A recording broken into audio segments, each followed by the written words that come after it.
မွေပွေးမျိုးနဲ့ဝင်နေဖြစ်ပေမဲ့ကိုက်လိုက်လို့ရှိရင်ဖျားရနာလောက်ထိပဲဖြစ်တတ်တဲ့ဒီကျွန်းလေးပေါ်ကပစောင်ကြီးလို့ခေါ်တဲ့မွေကြီးတွေထူးတော့ထူးဆန်းသားဗျမပေါင်းတဲ့အရာနဲ့သွားပေါင်းတော့ဆေးဘက်ဝင်အပင်တော်မှာအစိတ်ဖြစ်သွားရရောဒီကျွန်းလေးပေါ်ကဗစိတ်ပင်ခေါ်မြားစိတ်ပင်တွေရဲ့အစီဟာသူ့ကြည့်ပဲဆိုရင်ဆေးဘက်ဝင်ပေမဲ့ဝါးနဲ့ထိလိုက်ရင်တော့အစိတ်ဖြစ်သွားတတ်ကြပါတယ်အဲ့ကြောင့်ဘာဘလို့ပြန်ယူတော့မျိုးအဲ့ကောင် အဲ့ကောင်တော့ဟိုနည်းလို့ရာလိုပဲလေ ဟောတော့ဘာလို့ပဲချဟိုခွက်ကလေးခံတာရော ခွက်ကလေးခံတာအကြောင်းလေး လိတ်ဥတက်ဥတက်တဲ့ကျွန်းနေဖြစ်တာနဲ့အညီရှားပါလာတဲ့ပင်လယ်လိတ်ဥတွေကိုတူးဆတတ်တဲ့ဖွတ်ကြီးတွေနဲ့တက်ဥတက်ဖုနဲ့ကမ်းခြေကခဏန်းတွေကိုဖိုင်းစားတော့တတ်တဲ့မြောက်တန်ငါးတွေလည်းရှိကြပါတယ် ဟောဒီဘက်ကဖိနိုင်ကောဒီမှာဖိနိုင်တယ်ဒီမှာထိုင်နေဒီမှာထုတယ် အဲကြောက်တော့အတက်နဲ့ရေထားပြီးဆိုင်ရ အမေ ဒီကရှိ ဟိုကအဝင်ထွက်နေအဲ့လို ခွင်းတို့ပေါ့ဟိုဘက်လက်ဝင်နေနှစ်ကောင်ဆိုင်ရနှစ်ကောင်ပြီ အော်အဲ့လို ဒီခရီးကပင်လယ်ငါးများခရီးတစ်ခုတည်းမဟုတ်တော့ပါဘူးအရန်လာတဲ့ကမ်းလွန်ပင်လယ်ပြင်တွေကကျွန်းကလေးတွေကျွန်းနေပေါ်ကထူးခြားစမ်းပြနေတဲ့အရာတွေကိုတဘာဝဆက်ဆန်တင်ပြပေးသွားမယ်ဗလော့လေးဖြစ်တာကြောင့်ဗီဒီယိုလေးဆုံးအောင်လိုက်ကြည့်တော့ပါအောင်ဗျ ကျွန်တော်တို့ဒါ၄ရက်မြောက်နေ့ပေါ့၄ရက်မြောက်နေ့နေ့လည်ခင်းဟောဒါတော်တိုးပြီးတော့ဇောတိကပေါ့နော်ဇောတိကအဖွက်လိုက်မယ်ညောင်းလိုက်မယ်ပေါ့နော်ဖွက်ရမြောက်ရလိုက်ရှာမယ်ခွေးနဲ့လိုက်မှာပေါ့ခွေးအာဝူတွေကတော့အရှင်မတို့ဟိုကဘယ်ရောက်သွားလဲမသိပြီးရိုက်ပြမယ်ဘာရမလဲမသိဘူးနော်ရောက်ရဇောတိကရကျုံးမယ်ကုန်ကျုံးမယ် ကဲဒီပင်ကြီးကတော့ကမ်းလွန်ကျွန်းတွေပေါ်မှာတွေ့ရတတ်တဲ့သူ့ရဲ့အစီအတစ်ချက်သားကို9သိန်းလောက်ထိဈေးပေါက်တယ်ဗောနော်ပစိတ်ပင်ခေါ်မြစိတ်ပင်ကြီးပဲဖြစ်ပါတယ်ဗျဒါသူ့ရဲ့အစီအဒါထိခိုက်ရှာနာတွေဖြစ်လို့ရှိရင်ဒါအဲ့အစီနဲ့လူလိုက်လို့ရှိရင်ဒါအမြန်သက်တာတယ်ဗောနော်ဒါပေမဲ့အဲ့ဒီအစီကဝါးနဲ့ထိလိုက်မယ်ဆိုရင်တော့ဒါအစိတ်ဖြစ်သွားတတ်တယ်ဗောနော်တရဝါတကောင်ကိုဒါ15မိနစ်ကနေနာရီဝက်အတွင်းမှာဒါရှောစီနိုင်တယ်ဗောနော်ဒါပေမဲ့ဒီအပင်တွေကဒါစွမ်းတဲ့အပင်နဲ့မစွမ်းတဲ့အပင်ရှိတယ်ဗောနော်အပင်တိုင်းလဲဒါအပင်တိုင်းရဲ့အစီးရလဲဒါမျိုးစွမ်းတာမဟုတ်ဘူးဗောနော်ဒီမှာဆိုဒါချစ်ရတယ်အများများနေခါကြတော့ဒါဒီအပင်ရဲ့အစီးရဒါအလုတ်လောက်တယ်ဗောအလုတ်ဖြစ်တယ်ဗောနော်စိတ်ဘဝင်တယ်လို့ပြောလို့ရမယ်ဗောနော်တော်တော်များများချက်ထားကြတယ်ကြည့်ဟုတ်လားဟုတ်တယ်မလားအဲ့ကြောင့်ဘာဘလို့ပြန်ယူလို့မျိုးအဲ့ဟော အဲ့ကောင်တော့ဟိုနည်းလို့ရာလိုပဲလေ ဟောတော့ဘာလို့ပဲချဟိုခွက်ကလေးခံတာရော ခွက်ကလေးခံတာ ထွက်လာများလာပစိတ်ဒီကုန်းမြေပေါ်မှာပေါက်တဲ့ပစိတ်နဲ့ဒါကျွန်းနေပေါ်မှာပေါက်တဲ့ပစိတ်မှာဒါကျွန်းပစိတ်ကပို့ပြီးတော့အစွမ်းထက်တယ်လို့လည်းပြောကြပါတယ်ဗျကဲကျွန်တော်တို့ဇော်တီကတကောင်တော့တွေ့ပြီပေါ့နော်အာဦးတွေဟောင်းနေရတဲ့ကျွန်တော်တို့ပြေးလာကြည့်တာဒါဒီဘင်းကြီးပေါ်တက်သွားတယ်ပေါ့နော်အပင်အပေါ်မှာလည်းဂလန်ရှိတာလားဒါအပေါ်ခြုံနေကြောင်းမမြင်ရတာလားတော့မသိဘူးပေါ့နော်အပေါ်ရောက်ပြီးပျောက်သွားတယ် ဝါဒီထဲဝင်သွားတော့ကွာဘယ်ရောက်လဲသူကလုံးဝအပေါ်မှာချက်ကာရှိရတယ်ဗျာဆော့ဖွက်တကောင်တော့တွေ့အပေါ်တပည့်မောင်တက်ပြီးတော့ဘယ်လိုမှလုံးမရတော့တပည့်လုံးကြီးရလဲကြောင်ချောကြီးဆိုတော့ဘောကအခေါင်းပေါက်ထဲဝင်သွားဘယ်လိုမှလုံးမတက်တော့အခုကျွန်တော်ဒါဟိုမြောက်တွေအမြဲတမ်းလာတတ်တဲ့နေရာလေးကိုသွားနေနေရာကအခုရှိမရှိအောင်သေးဘူးနော်အခုရောက်တော့မယ်သူတို့ဝါရီဆွဲတဲ့နေရာလေးဒီပင်စားဝိုင်းလေးပြအောင် မမီးရ အော်ဒီမှာရတာကိုပေါက်ထလာအောင်ဒီမှာသူတကြီးဝမ်းဘူး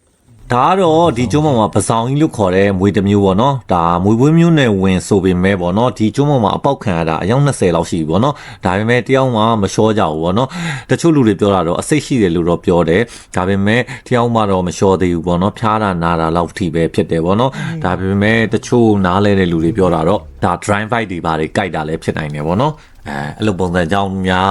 မလျှောတာလားဒါမှမဟုတ်တကယ်ပဲဒီကျွန်းပေါ်ရောက်မှဒါဗီဇပြောင်းပြီးအစိတ်လျော့သွားတာလားတော့ကျွန်တော်လည်းသိချာမသိဘူးပေါ့နော်ဒါပေမဲ့ဒီကောင်ကြိုက်တဲ့များတော့ဖျားလာနာတာလောက်ပဲဖြစ်ပါတယ်ကဲဒီကနေ့တော့ဒါတောင်ကမ်းကြီးမှာမနေဘဲနဲ့တောင်ပေါ်မှာကျွန်းတူပြီးတက်နေတဲ့ဒါသူတို့အခေါ်ပေါ့နော်တောင်ကနန်းလို့ခေါ်တာပေါ့နော်တောင်ပေါ်မှာလည်းကျွန်းနေကြည့်ပဲဒီကောင်တွေတော်တော်များတယ်ပေါ့နော်ဒီကမြောက်တွေဖွတ်တွေရဲ့အစာပေါ့နော်သွေးတိုးစီးချိုအတွက်တော်တော်ကောင်းတယ်လို့တော့ပြောတယ်ဗျကျွန်တော်တော့မစားကြည့်ခဲ့ရပါဘူးလုံးဝတောကြီးရတကယ်လာတယ်နော်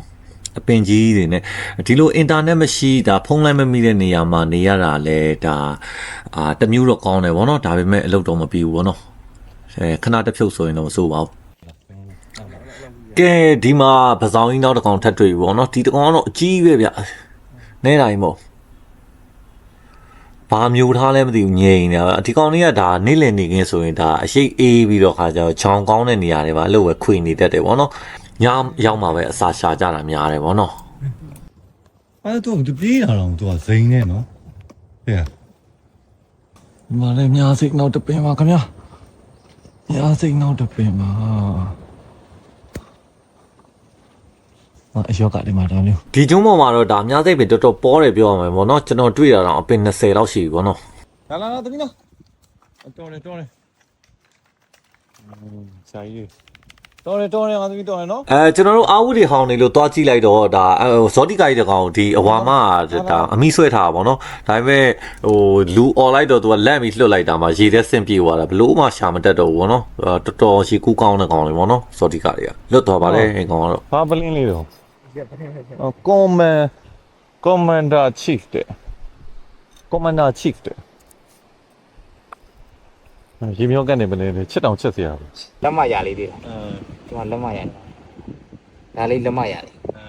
မြောက်ရ ဟောဒီကတော့ခွေးချီရ ဟိုရှိအောင်ခွေးချလက်လက်ဆက်ဆက်ခွေးချ ကဲကျွန်တော်တို့လည်းဒါတောထဲမှာမတွေ့ရတဲ့အတွက်ဒါသူတို့ရေချိုးနေကြနေရအောင်လာကြည့်တာဗောနော်လာကြည့်တော့ဒီမှာခြေရာတွေတော့တွေ့တယ်ဒါမြောက်တွေတော့မတွေ့ခဲ့ဘူးဗောနော်အဲ့ထက်ကမြောက်ခေါင်းဆောင်နေပါတယ်ဆိုလို့ရှိရင်အကောင်အကြီးတွေဗောနော်အဲ့ကောင်တွေဆိုဒါတောင်အာဝူတွေမကက်ရဲဘူးဗောနော်နေရွက်ကနေကင်ပြီးတစ်ပက်မောပြစ်ချလို့ဗောနော်နည်းနည်းအကောင်လည်းတော်တော်ထွားတယ်ဗောနော်ရန်လည်းတော်တော်လိုတယ်ဒီနေရာလေးကဒါသူတို့ရေစင်းချိုးပြီးကနန်းရှာစားတဲ့နေရာဗောနော် ဆရာကြီးဟာကြောက်ခဲအမဲဒါနဲ့ထုလားဒီပေါ်မှာတို့ အောက်ကသူကဖိထိုင်ကုန်ထုတ်တာ ဩဒီဘက်ကဖိနိုင်ကောဒီမှာဖိနိုင်တယ်ဒီမှာထိုင်နေဒီမှာထုတယ် ကြောက်တော့အတက်နဲ့ရွယ်သားမျိုးချတာ အမဲ ဖိရရှိစားပြီးသားအခွန်တက်မခွဲရသေးတာတက် ဩတပုံလာတာ တက်ပုံထားတာ ဆရာကြီးကလိုက်ရှာကမှမတွေ့တော့ညာစိတ်ဗစိတ်ပင်လည်းခေါ်နော်ဟာညာစိတ်ဒီအများကြီးပဲဗျာ ကျွန်တော်ပေါ်တာတွေကိုဒါမြင့်နဲ့ရော်ပြီးချက်ကျွေးခြင်းလို့ အခုတို့အစီထုတ်ထားတာလေးပါလေမရှိဘူးလားဝစ်တယ်လား ကျူဝေး ဩရေချိုးဝစ်တယ် ကျူဝေးညာလေးနော် ဒါຫນွေလဲမခန့်ဘူးပေါ့ဒီရေက ဒီနေရာကဒါမြောက်တန်ငါတွေဒါရေချိုတောက်တဲ့နေရာပေါ့နော်အခုဒီနေရာလာရှာလည်းမတွေ့ခဲ့ဘူးပေါ့နော်ဒါပေမဲ့မြောက်တန်ငါတွေမှာဒါအဆောက်ကင်သမာငှက်လေးတွေရှိတယ်ပေါ့နော်အဲ့ငှက်လေးတွေကလူလာနဲ့ဒါအနေငွေသက်တွေ့ပြီဆိုတာနဲ့တောက်လျှောက်អော်တော့တာပေါ့နော်အဲ့လိုអော်ပြီဆိုရင်ဒါအကုန်ပုံငုံကြတဲ့ခါကျတော့ရှာဖို့မလွယ်တော့ဘူးပေါ့နော် လို့ရုံထောင်တိုင်းကြီး ခြံလေးလုပ်ပြီး ဩခြံလုပ်တယ်လုပ်ပြီးသွားရင်ဩဒီခြံထဲကိုဟိုဘက်အဝင်ထွက်နေအဲ့လို အင်ကွင်းတို့ဟိုဘက်လက်ဝင်နေနှစ်ကောင်တစ်ခါရနှစ်ကောင်ပြီ ဩအဲ့လိုအထဲထဲကိုကြပါရေးလား အစာရေးငါးကောင်းနေဟိုတဲ့ ဩဒီမှာတုတ်ကိုင်းနေဒီမှာကွင်းရှော့ကွင်းရှော့နေရလိုက်တယ်လားဒီဘက်မှာလည်းတုတ်ကိုင်းတယ်ကို မိတယ်တော့အကောင်ဆုံးမိတယ်တော့ အဲ့လောက်တော့ပေါ်လာ ဒီမှာပေါ်တယ်အဲ့တော့ နော်ဖို့ရှင်းလေးလုံးနေတာနှုတ်လက်ဥတွေကုန်ပါပဲနော် သူက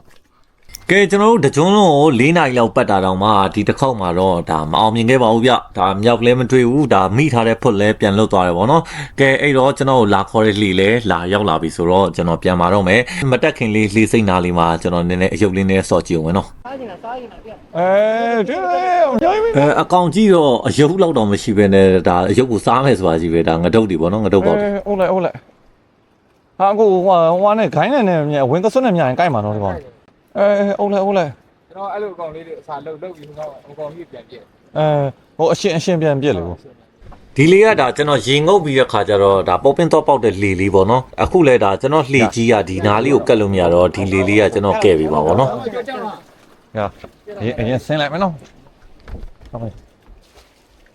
ညဆင်းခုံစား ဒါဒီကျွန်းမောင်အုံဒီဗောနော်ဒီကျွန်းမောင်အုံဒီကတခြားဘယ်ကအုံဒီနဲ့မှမတူဘူးဗောနော်ရှက်တက်တာလေးနဲ့တော်တော်တောက်ကောင်းတယ်ဗောနော် ကိုလိုက်ခဲ့အောင်လေ ကဲဒီ vlog လေးကတော့အေကွာတာကိုကြော်လွန်ရွေးဆိုတဲ့အပိုင်း9ပဲဖြစ်ပါတယ်ဗျအားလုံးပဲစသိန်းကန်းကိုမနှက်ဖြန်ညနေကြရင်ဒေချာလေးတင်ပေးပါမယ်ဗျအားလုံးပဲစိတ်ကြမ်းပါခြင်းကိုယ်ကြီးချမ်းသာခြင်းနဲ့ပြည့်စုံကြပါစေကျွန်တော်မြန်မာအင်္ဂလာရင်းကကိုကျော်ပါအားလုံးပဲ good luck